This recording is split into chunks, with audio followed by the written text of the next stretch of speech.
नमस्कार प्यारे हिंदुस्तान न्यूज 24/7 में आपका हार्दिक स्वागत है। खबर रोहतक से। हेलो इंडिया राष्ट्रीय महिला कुश्ती प्रतियोगिता रोहतक में कल से हरियाणा एमचौर कुश्ती संघ के प्रधान रोहतास नांदल ने कहा, भारतीय कुश्ती संघ के तत्वाधान रोहतक में 28 व 29 दिसंबर को होगी सीनियर व अंडर 17 खेलो इंडिया महिला कुश्ती प्रतियोगिता। तो वहीं 30 व 31 दिसंबर को होगी प्रदेश स्तरीय कैडेट जूनियर व सीनियर कुश्ती प्रतियोगिता। 5 महीने में हरियाणा में राष्ट्रीय स्तर की हो रही है तीसरी प्रतियोगिता।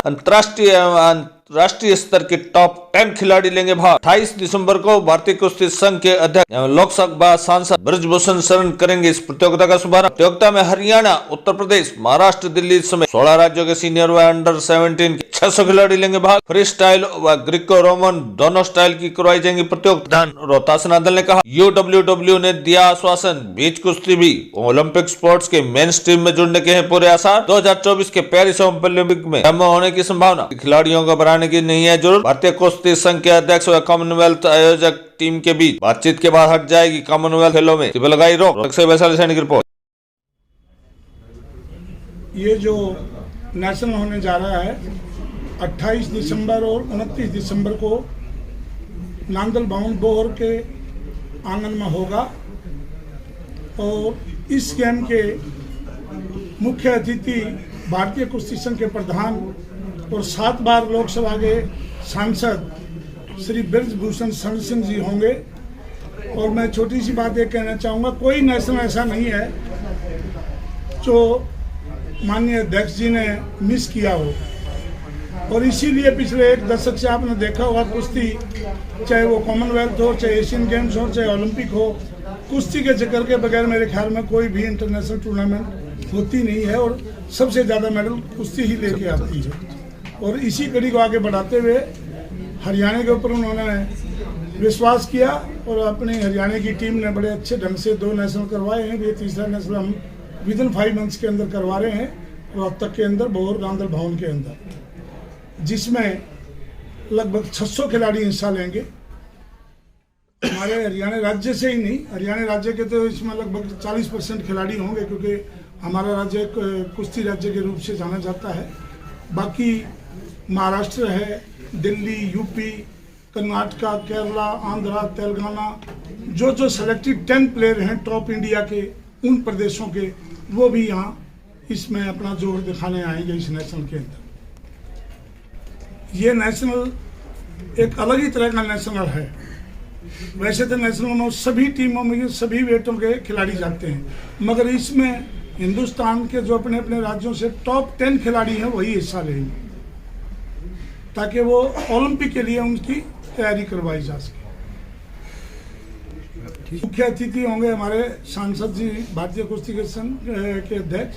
उनके साथ साथ ये 4 दिवसीय नेशनल है, इसके अंदर माननीय रामचंद्र जांगड़ा जी भी एक दिन मुख्य अतिथि के रूप में होंगे।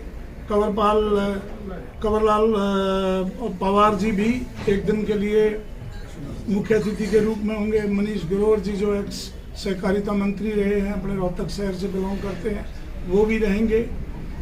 और हमारे शहर के मेयर और सीनियर डिप्टी मेयर सेठ कृष्णदास जी के जो लड़के हैं वो भी रहेंगे, और राजू सहगल और जो सतीश नांदल हैं वो भी इसमें एक मुख्य, जो हमने जिनको जो इंट्रोडक्शन अभी करवाए थे वो सब हमारे टीम के भाई भी टूर्नामेंट को चारों दम अपने अपने जो हम जोर शोर लगाएंगे वो तो लगाएंगे, लेकिन जो हमारे बड़े बड़े व्यक्तित्व के आएंगे वो भी बच्चों को आशीर्वाद देने आएंगे इस ठंड के अंदर और खिलाड़ियों को एक मनोबल बढ़ाने का काम करेंगे। और मैन दोनों में वेट सभी होंगे, लेकिन ओनली टॉप 10 इंडिया के खिलाड़ी होंगे। किसी राज्य से सिर्फ एक ही खिलाड़ी का नंबर पड़ सकता है, किसी राज्य से 4 खिलाड़ी भी हो सकते हैं अलग अलग वेटों में, मगर एक ही खिलाड़ी होगा एक वेट के अंदर, चाहे वो हरियाणा का हो, चाहे महाराष्ट्र का हो, चाहे उसका हो।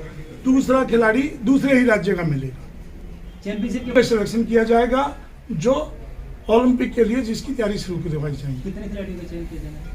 यहाँ से लगभग 45 खिलाड़ी पहले चरण में लिए जाएंगे, उसके बाद उसमें 35 लिए जाएंगे, उसके बाद धीरे धीरे जैसे ओलंपिक नज़दीक आता जाएगा वैसे वैसे उनके ट्रायल हो के और लास्ट में बेस्ट 3 रह जाएंगे। अरे प्रधान जी, जैसे कॉमनवेल्थ में कुश्ती को बंद किया है, हाँ जी, खिलाड़ियों का मनोबल टूटा है उससे। खिलाड़ियों का अवश्य मनोबल टूटा है। मैं आपको बताना चाहूँगा, जो भारतीय कुश्ती संघ के अध्यक्ष हैं वो इसके उपाध्यक्ष भी हैं कॉमनवेल्थ कमेटी के, और उन्होंने दोबारा सभी कंट्रियों से बात करके उनकी मीटिंग भी हो चुकी है, और हमें नहीं लगता कि ये गेम ड्रॉप होगा। ऐसी बातें कई बार हो जाती हैं, ऑर्गेनाइजर कह देते हैं। जो ऑर्गेनाइजर की कंट्री होती है, जिस तरह कॉमनवेल्थ वही उन्हीं कंट्रियों में होता है जिनमें अंग्रेजों का राज रहा था। तो कई बार कुछ कंट्रियाँ ऐसी हैं जो कुश्ती में कम हिस्सा लेती हैं, तो अगर वो जब ऑर्गेनाइजर बनते हैं तो वो कह देते हैं इस गेम की कोई ज़रूरत नहीं है, लेकिन जब कमेटी बात आपस में डिस्कस में जाते हैं तो वो गेम इंक्लूड हो जाता है। एक दो बार पहले भी ऐसी खबरें आई थी और ड्रॉप होने के आसार हुए थे, तब भी ये गेम रहा था। तो गेम बढ़े नहीं है आज तक, जब से भी ओलंपिक चला है, पिछले एक मतलब शताब्दी से भी ऊपर हो चुका है, ये गेम बढ़ता ही जा रहा है। पहले 5 गेम थे, फिर 10 हुए, 15 हुए, आज 35 डिसिप्लिन उसके अंदर है। मतलब रेसलिंग के पहलवानों को निराश होने की जरूरत नहीं है। जो रेसलिंग के पहलवानों को कतई निराश होने की जरूरत नहीं है, बल्कि कोरोना की वजह से सेफ गेम रुक गए थे, वो भी अब सेफ गेम भी वापस आ रहे हैं। और उसके अलहदा आपको एक और खुशी की बात बता दें कि पहले हमारा सिर्फ 3 ही कैटेगरी के अंदर वर्ल्ड चैंपियनशिप होती थी कुश्ती के अंदर, कैडेट, जूनियर और सीनियर। अब अंडर 23, अंडर 17 उनकी भी वर्ल्ड चैंपियनशिप यूनाइटेड वर्ल्ड ने शुरू कर दी है, जिसमें भारतीय पहलवानों ने उसमें भी उतना ही जोर दिखाकर अच्छे मेडल लेके आए हैं, वो भी कंटिन्यूस रहे। 10 ऐसे टूर्नामेंट हैं जो इंटरनेशनल लेवल पे खेले जाते हैं। शुक्रिया। Thank you.